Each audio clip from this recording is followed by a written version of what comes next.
Today we are programming a personal portfolio for your programming projects, and this will be a little serious, and at the end we will deploy it to an URL so you can share it with your friends or anybody you want. So we are using React, Tailwind, CSS and Vite. And now let's start by creating a template.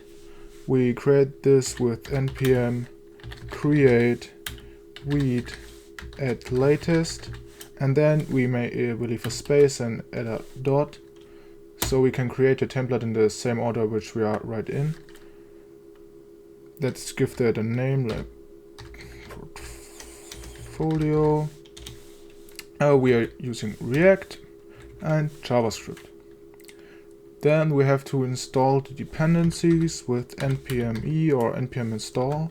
And then we have to install Tailwind CSS and Daisy UI, npm install Tailwind CSS, add Tailwind CSS /Vite.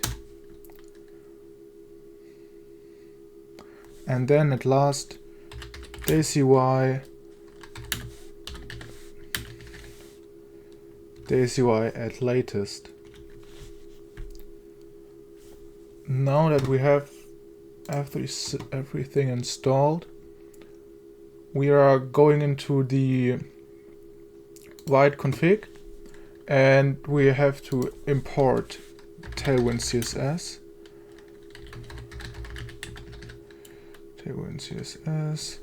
From add Tailwind CSS /Vite.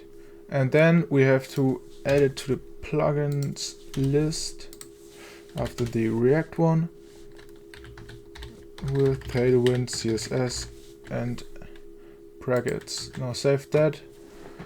And then we have to go to source and index.css, and at the top we have to also import Tailwind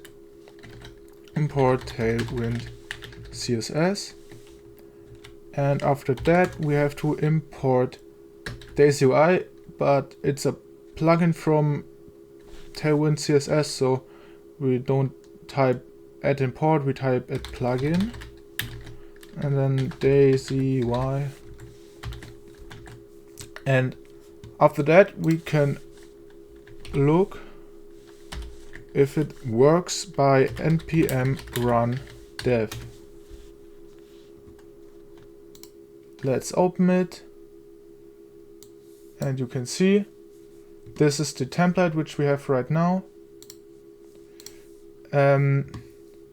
Yeah, we have some images, we have a counter.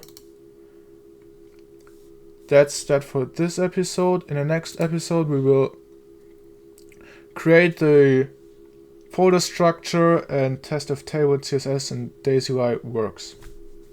See you then.